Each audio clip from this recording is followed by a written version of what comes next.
गोष्ट म्हणजे घरातून म्हणजे सगळ्या गोष्टी बघितलेल्या. आमचे आजोबा गावामध्ये, तुम्हाला आता त्या गोष्टी माहिती पण नसतील, गावामध्ये काठी आणि दोरडी घेऊन जायचे सणाच्या वेळेस वगैरे आणि भाकरी मागून आणायचे. त्याच्यावर आमच्या म्हणजे सण वगैरे ह्या गोष्टी व्हायच्या. तर मग आता सगळी परिस्थिती बदलली. ती परिस्थिती कशामुळे बदलली? फक्त शिक्षणामुळं. मग ते आंबेडकरांनी म्हटलेलं की शिक्षण हे वाघिणीचे दूध आहे आणि जो पिईल ते गुरगुरल्याशिवाय राहणार नाही. तर मग तसं आहे, गुरगुरायचं नाही आपल्याला, पण शिक्षण घेतल्यानं खूप मोठा माणूस होऊ शकतोय. सगळ्यांची बघण्याचा दृष्टिकोन बदलू शकते. तर कोणाकोणाला काय काय व्हायचं सांगा बरं. हा, सगळेजण. हा, तुला काय बनायचंय? सगळेजण एकाकडे कोण सांगा. हा, उठून उभं राहायचं सांगायचं पोलीस बनायचं. पोलीस बना तुम्ही, पण पोलिसामध्ये अधिकारी बना. आतापासून जर तू टार्गेट ठेवलंस, मी राज्यसेवेचं टार्गेट ठेवलं होतं कंबाईन मध्ये, मला PSI बनलो. मला DYSP व्हायचं होतं, ठीक आहे, PSI बनलो. नंतरच्या काही काळामध्ये मी DYSP असेल, म्हणजे अजून अभ्यास चालूच आहे. असं आहे की म्हणजे एखादी पोस्ट निघाली तरी पण आपला अभ्यास थांबत नाही, पुढच्या पैशा ह्याच्यासाठी चालूच राहते. तुला काय व्हायचंय? हा, पोलीसच व्हायचंय, ठीक आहे. इथून पुढे म्हणायचं पोलीस अधिकारी व्हायचंय. काय? हा, नुसतं पोलीस नाही व्हायचं. मग त्याच्यासाठी काय लागतं? अजून रनिंग करायला लागते, व्यायाम करायला लागते, दररोज थोडा थोडा करत राहायचं. आणि सगळ्यात महत्वाची गोष्ट म्हणजे आपले पोरं ग्राउंड पण काढतात, पण काय कशामध्ये कमी पडतात? अभ्यासामध्ये कमी पडतात. मग आतापासून जर ट्युशन असेल, अगर आपण पण जर ट्युशन लावायची नसेल तर आतापासून अभ्यास स्वतः पण केला तरी होते. तुला पोलीसच व्हायचंय. तुला काय व्हायचंय?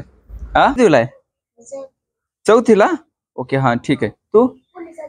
हा, राईट. व्हायचंय का? पोलीस सोडून दुसरं कोणाला काय व्हायचंय का? हा, ठीक आहे. काय?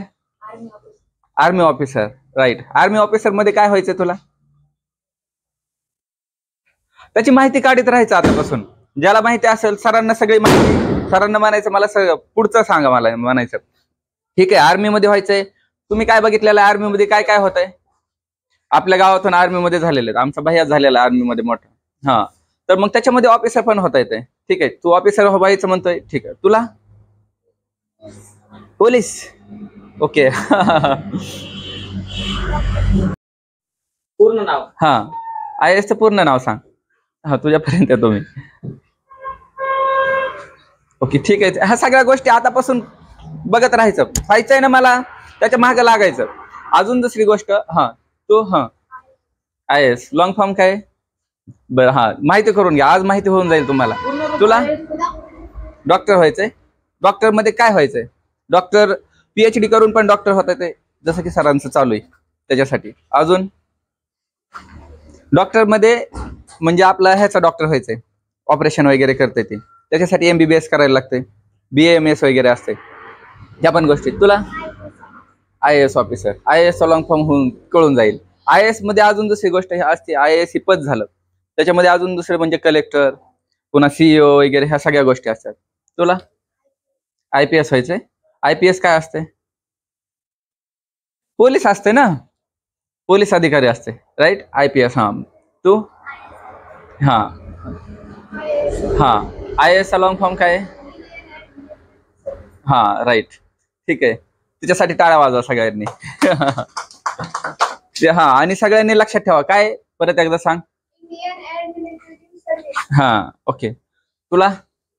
हा, आर्मी होते. आर्मी मध्ये ऑफिसर व्हायचं म्हणायचं, म्हणजे आपण कधीतरी आर्मी होऊ, राईट. म्हणजे ध्येय उंच ठेवा. म्हणजे अब्दुल कलामांनी सांगितलं होतं, APJ अब्दुल कलामांनी, की low aim is a crime. कमी जर आपण हे ठेवत असाल ध्येय, तर ते कुठंतरी गुन्हा आहे. आपण मग असा विचार का करायचा की मला खालचीच पोस्ट पाहिजे? आपण मोठ्या पोस्टसाठी हे करायचं. तुला आर्मी मध्ये जायचंय. ओके, ठीक आहे. व्यायाम चालू दररोज प्रॅक्टिस करायची, दररोज न चुकता प्रॅक्टिस करायची. जसं की आपण दररोज जेवण करतो का नाही, तशी प्रॅक्टिस करत राहायचं. तर अजून एक सगळ्यात महत्वाची गोष्ट सांगतो. ज्यावेळेस माझी 12वी झाली होती, फर्स्ट इयर चालू होतं, त्यावेळेस म्हणजे मला काहीच माहिती नव्हतं की MPSC काय असती, UPSC काय असती. 12वी झाल्या सायन्स झालं होतं माझं पण योगेश्वरीला. तर मग त्याच्यानंतर मला कुठून तरी कळालं की सरांचं म्हणजे दिल्लीला असतात, इथं लायब्ररी टाकली आपल्या गावामध्ये. मग माझा एक मित्र होता धसवैभव, ते आणि मी सरांना भेटायला आलो. म्हणजे ह्याच्यामध्ये माझी ओळख नव्हती सरांची त्यावेळेस, पण आम्ही ह्या MPSC मुळे कनेक्टेड झालो. दुसरी गोष्ट म्हणजे अशी झाली की मला माहिती नव्हतं, मग मला माहिती करून घ्यायचंय की कसं असते काय नाही.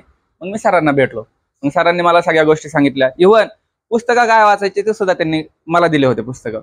अजून दुसरी गोष्ट म्हणजे आपल्या गावामध्ये भरपूर जणांना पुस्तकं देण्याचा प्रयत्न केला त्यांनी. पुस्तकं नेऊन तिथं चिवडा खात बसलेले काही जण. मग तसं नाही करायला पाहिजे. पुस्तक आहे, पुस्तकाची इज्जत ठेवायला पाहिजे. माझे अजून पण पुस्तकं बघितले ना, प्रत्येक पुस्तकाला चिकटपट्टी लावून ठेवलेली असते, प्रत्येक पुस्तकाला कव्हर लावलेलं असते. म्हणजे आपण त्याच्यावर म्हणजे आपलं भविष्य घडणार आहे, मग आपण त्याची इज्जत केली पाहिजे, त्याचा म्हणजे व्यवस्थित वापर केला पाहिजे. मग त्या गोष्टी पुन्हा सरांनी सगळ्या गोष्टी समजावून सांगितल्या. तिथून नंतर मी पुण्याला गेलो. पुण्याला मग माझं कॉलेज झालं. आणि सगळ्यात महत्वाची गोष्ट म्हणजे तुम्हाला असं वाटत असेल की म्हणजे शिक्षणासाठी लय खर्च लागतोय, शिक्षणासाठी असं होतंय. तुम्ही जर हुशार असताल ना, भरपूर लोक मदत करायला तयार होते तुम्हाला. मला पुण्यामध्ये पण भरपूर लोकांनी मदत केली. इव्हन म्हणजे माझ्या सगळ्या गोष्टी पाहता, अभ्यास पाहता वगैरे सगळं पाहता, माझे सिनियर सुद्धा म्हणायचे तुला कोणत्याही गोष्टीची अडचण पडली तर मला फक्त कॉल कर, मी तुला कधीही मदत करायला तयार आहे. म्हणून कशाची, पैशाची असेल, गायडन्सची असेल, कशाची, फक्त तुमचं कसं असायला पाहिजे, तुमचं नाणं खणखणीत असायला पाहिजे, तुम्ही अभ्यास केलेला असायला पाहिजे. तुम्हाला 10वीला चांगले मार्क्स पडले, 10वीच्या मार्क्सवर एकच राहिले. आता 10वी केल्यानंतर आपल्याकडे काय केलं जाते, ITI, फक्त आणि फक्त ITI, दुसरं काहीच केलं जात नाही. आपल्या म्हणजे मला ती शोकांती काय वाटते. मला 89% होते 10वीला. मला भरपूर जण सांगत होते ITI कर, 2 वर्षामध्ये जॉब लागल. पण मी ITI केला का, नाहीये. मग मी ITI करण्याऐवजी योगेश्वरीला गेलो. अजून दुसरी गोष्ट अशी होती की 10वी झाल्यानंतर ऍडमिशन कुठे घ्यायचं, सगळ्यात महत्वाचा प्रश्न पडतोय ती. मग मला माहिती होतं ठीक आहे योगेश्वरीला आपल्याला सायन्स करायचं. योगेश्वरीला नंबर लागून गेला, तिथं सायन्स केलं 2 वर्ष. तिथं इतकी धावपळ झाली. माझा दररोजचा प्रवास असायचा 12 किलोमीटर सायकलवर. जायचे 3, यायचे 3, जायचे 3, यायचे 3, 2दा चक्कर मारायला लागायची आपल्या वरच्या दवाखान्यापासून योगेश्वरी कॉलेजपर्यंत सायकलवरच. ठीक आहे, संघर्षाशिवाय काहीच मिळत नाही. जसं की घासल्याशिवाय धार नाही तलवारीच्या पातीला म्हटलं जातं, तसे चमकत नसते काहीच. मग त्याच्यामुळे फक्त एवढंच आहे की कष्ट करायची तयारी असायला पाहिजे. काही होऊ शकता. एक IAS झालेला मुलगा, IPS झालेला मुलगा UPSC थ्रू गेल्या वर्षी आपल्या गाईच्या कोठ्यामध्ये बसून अभ्यास केलेला त्यानं. IPS झाला तो. कोणी होऊ शकतंय, कधी होऊ शकतंय. इथं सगळ्यात महत्वाची गोष्ट म्हणजे तुम्हाला आता 5वी, 6वी, 7वी, 8वी, 9वी, 10वी आतापासूनच तुम्हाला UPSC काय आहे ते माहिती, UPSCचा अभ्यास काय करायचा ते माहिती, UPSCचा सिलेबस काय असते ते माहिती. सरांचं सगळ्यात मोठं मार्गदर्शन आहे तुम्हाला. मला मार्गदर्शन करणार कुणीच नव्हतं. पहिला ग्रॅज्युएट आहे मी आमच्या घरातून, पहिलाच ग्रॅज्युएशन झालेला. कुणाला काय विचारलं, पूर्ण झालेली, राईट. त्याच्यामुळं म्हणजे तुम्ही असं समजू नका म्हणजे आमच्या घरातून शिकलं नाही, आम्हाला कोणी सांगणार नाही. फक्त कोणाला लाजायचं नाही विचारायला म्हणजे तुम्हाला माहिती नाही ना, IAS चा लॉंग फॉर्म माहिती नाही, ज्याला माहिती त्याच्याकडून माहिती करून घ्या. छोटं आहे आता, ती मोठी अगर ह्याला माहिती तिला माहिती नाही, छोटं पण असेल ना त्याला माहिती ना, ठीक आहे, मग त्याच्याकडे नॉलेज आहे, तो मोठा आहे, नॉलेज ना मोठा आहे तो आपल्यापेक्षा, त्या गोष्टी सगळ्या. अजून दुसरी गोष्ट म्हणजे काय असतं, अधिकारीच म्हणजे अधिकारी झाला म्हणजे तो जास्त भारी झाला असं पण काही नसतं. फक्त एक असं असतं की थोडंफार मार्गदर्शन करत राहायचं. आणि माझ्यासारखे किमान 10 अधिकारी घडले पाहिजे या 5 वर्षात पुढच्या. आपल्या गावातून किती दिवसापासून रिझल्ट नाही MPSCचा, भरपूर दिवस झाले, कोणाचाच रिझल्ट नाही. भरपूर जण तयारी करतायत, भरपूर जण, तुम्हाला माहिती असेल, पण का रिझल्ट नाहीये त्याच्या मागे पण भरपूर कारण आहेत. ते चालत राहते. फक्त एवढंच आहे की पुस्तकाला मित्र बनवा, पुस्तक तुम्हाला काहीच कमी पडू देणार नाही, चांगलं म्हणजे. आणि दुसरी गोष्ट म्हणजे आपला ग्रुप तसा बनला पाहिजे आपल्या सोबतचे. आता मी जिथं होतो ना, अभ्यास करताना, मेसला जाताना सगळ्या अभ्यासाच्याच गोष्टी चालू असायच्या. नाश्त्याला जरी उभारलो तरी आम्ही मग काय अभ्यास केला आज, मग त्याच्यावरले क्वेश्चन विचारायचे एकमेकांना.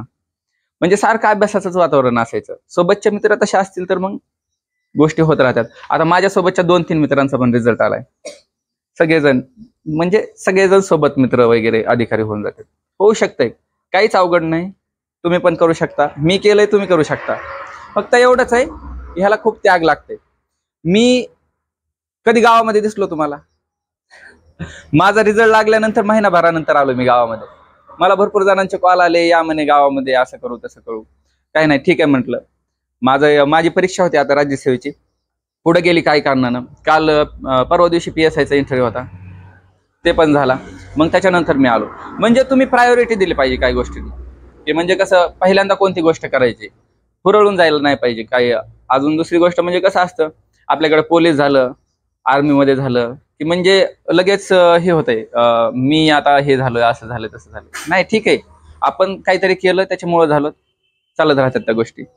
बाकी तुम्हाला काय विचारायचंय?